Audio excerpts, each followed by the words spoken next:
Peterson spawning shrimp is generally thought of as a permit fly, but it's very effective for bonefish as well.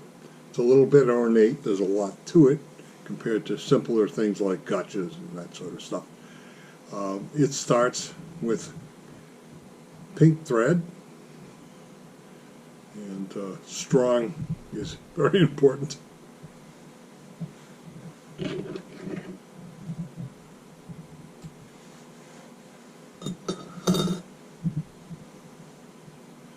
And you want to wrap it down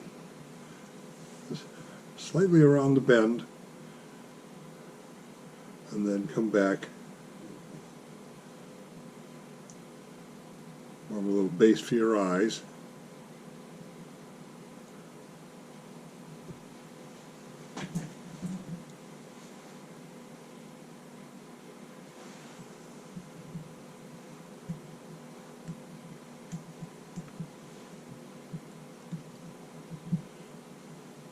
You tie these down. I like to get them straight, snug, and as you may have seen me do earlier, I like to work underneath the eyes like this, build up a base, and then tighten that against the eyes by figure eighting again.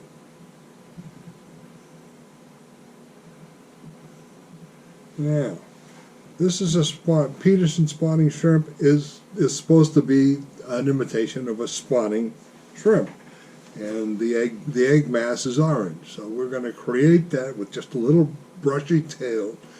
In this case, you could use hair or anything else, but orange. And we're just going to use a pet brush on this yarn to brush it out so there's more individual fibers. Fold it over to make it thicker. Place it on the hook shank and wrap on down right to where we ended the thread wrap, coming around the bend a little bit. Make sure it's nice and secure. And then cut it off in a fairly short brush.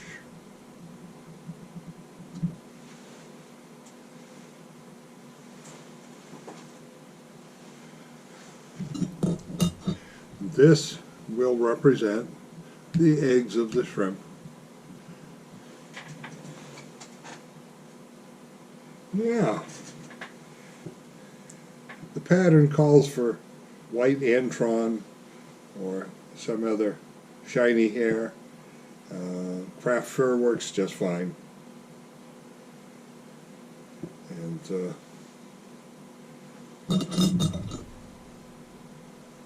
when you cut this stuff, it will be full of static electricity.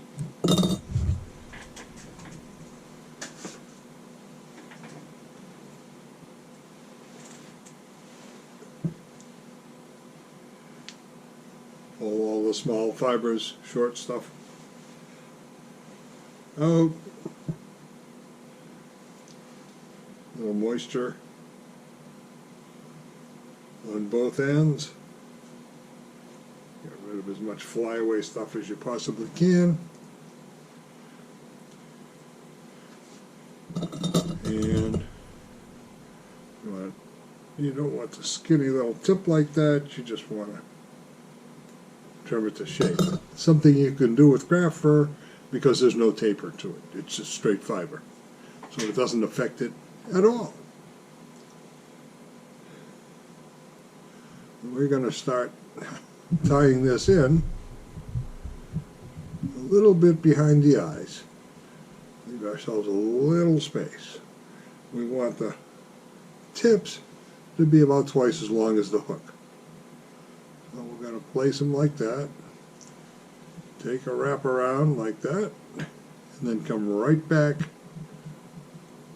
over the hair, right down to the base of the tail.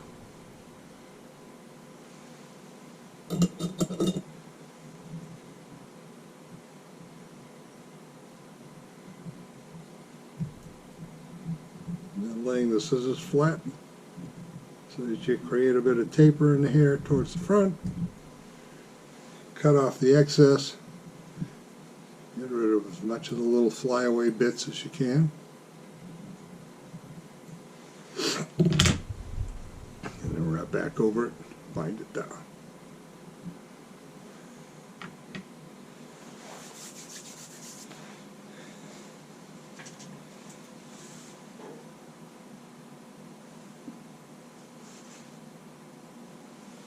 Yeah.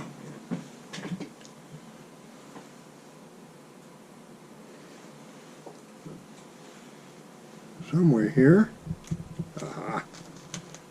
Nice clear piece of monofilament. These are the eyes of my little shrimp. I'm going to measure so that the eyes stick back about that far. And they're going to be on the sides.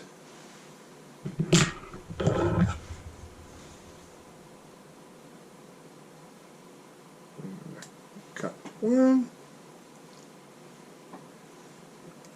And two. These eyes were made on 60-pound monofilament. You can buy them all pre-made. They're very uniform and pretty. Or if you have some heavy mono, you can just make your own. If you're tying commercially, don't bother to make your own, because you'll drive yourself absolutely insane.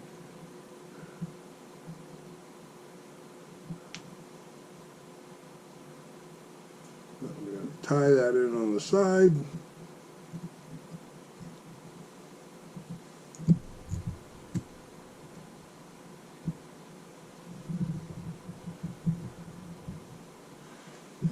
Sticking out to the side a bit so that it's clear just barely of that white hair.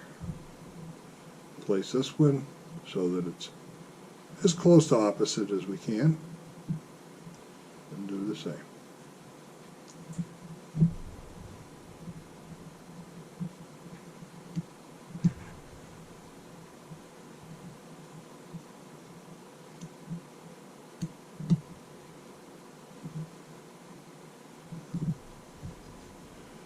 This multi-strand thread sometimes requires that you stop and just make it a tighter spin.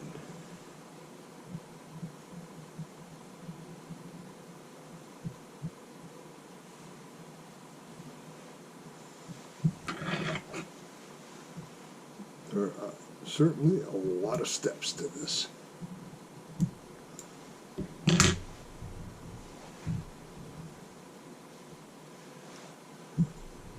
Yeah.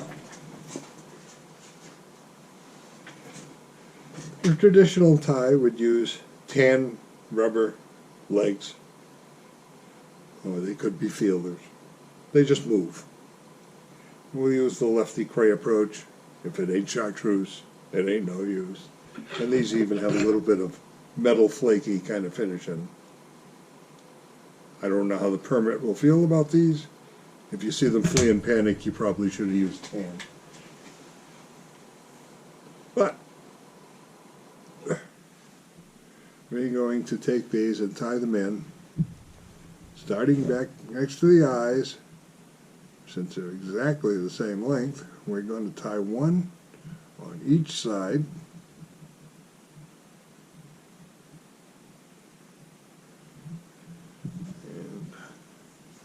We're going to tie some antennae in after this.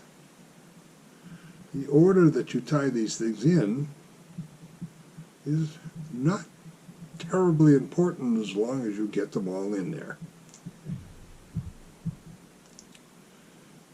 Okay. And we'll take the traditional pattern calls for black.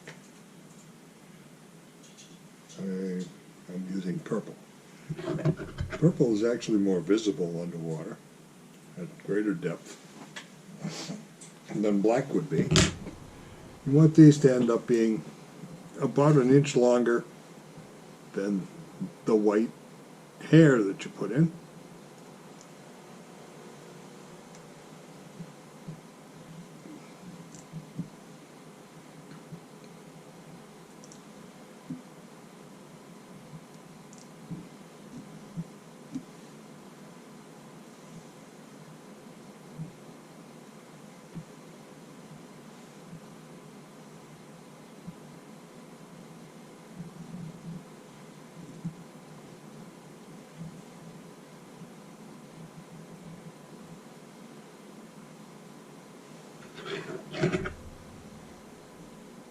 We'll make them the same. Yeah.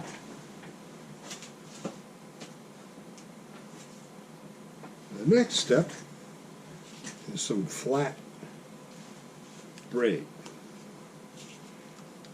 This came from A.C. Moore, basically a craft shop, at $2 when I bought it. Might be $3 now. Certainly at least double in a fly shop. I'm going to tie this in and get it down right to the base there on the back. Move my thread out of the way, and I'm going to wrap the body with flat braid.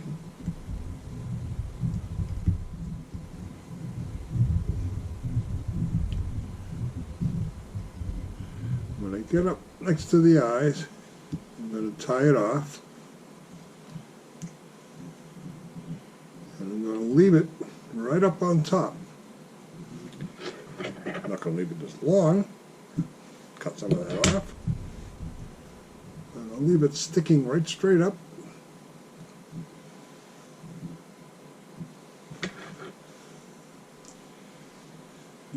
And I'm just going to tie off my pink thread for now.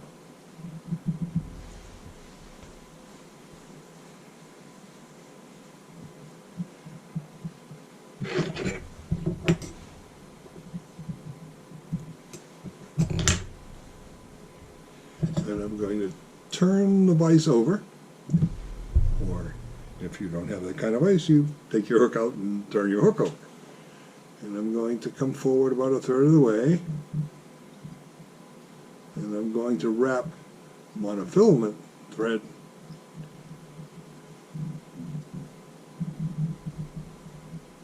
over the braid, which of course you can't see. So fine mono.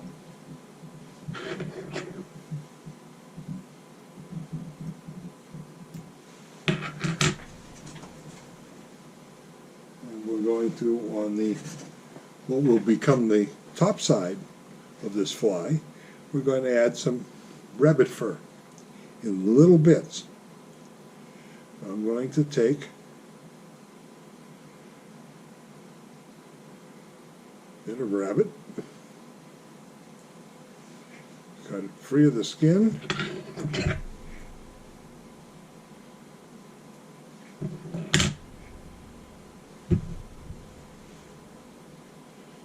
pull the soft fluffies out of the bottom, and then I'm going to put it in place so that it extends back behind the bend of the hook a little bit, hold it, and wrap it down,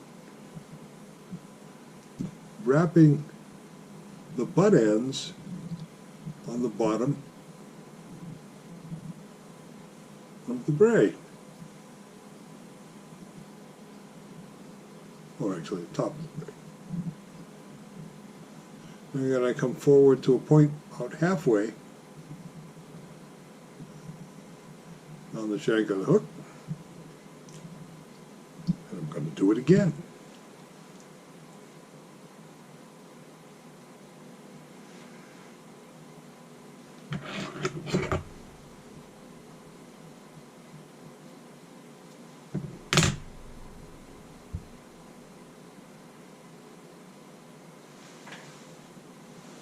Probably should save that dubbing that I'm throwing away for freshwater flies.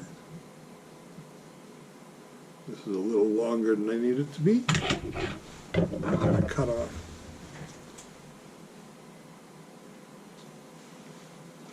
all the excess. Place it. Catch it with this thread.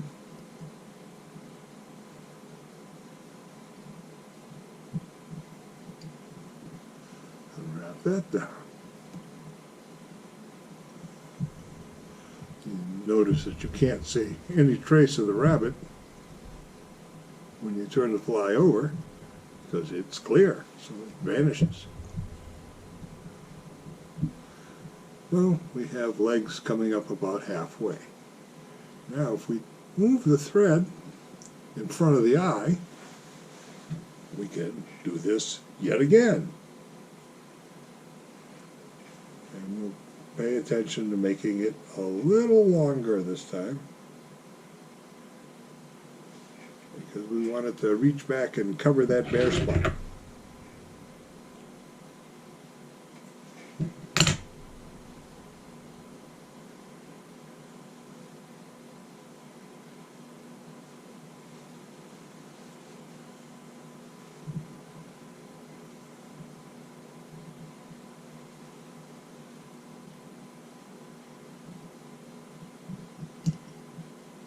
Catching it right behind the eyes, going through between the eyes and figurating to get that stuff pulled down.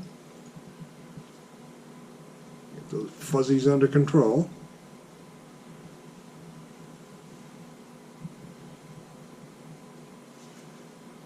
Covering that whole bare spot. And then you can tie off your mono thread.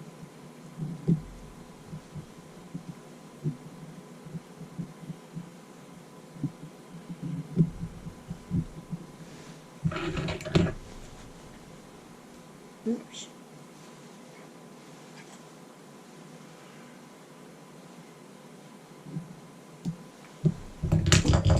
And put your pink back on.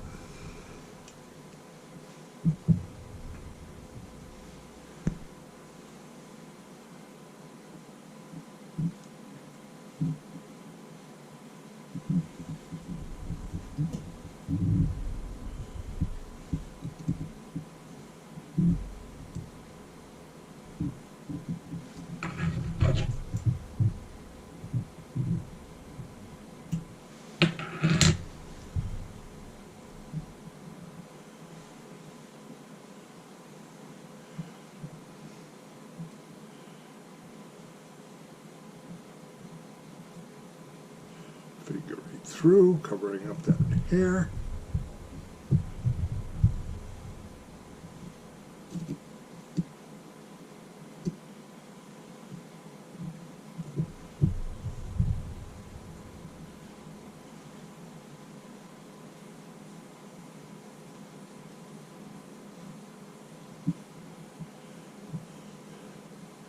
And then start building up your head in front of the eyes.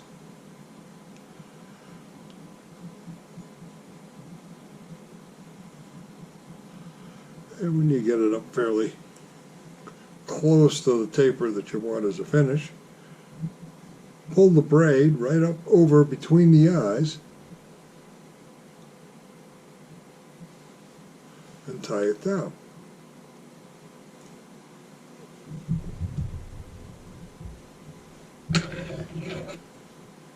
Cut off your excess. Finish your head.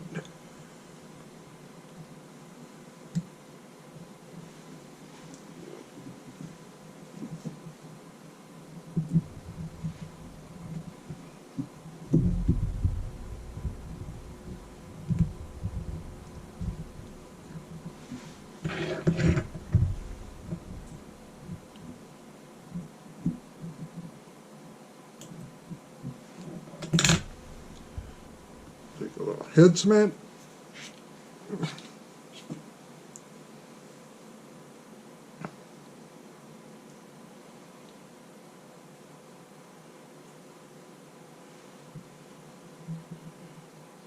Get all of that pink floss between the eyes over that braid, and then hit the braid that comes down the body where you put all that monofilament to give that a little protection from being cut by coral or whatever may be laying on the bottom.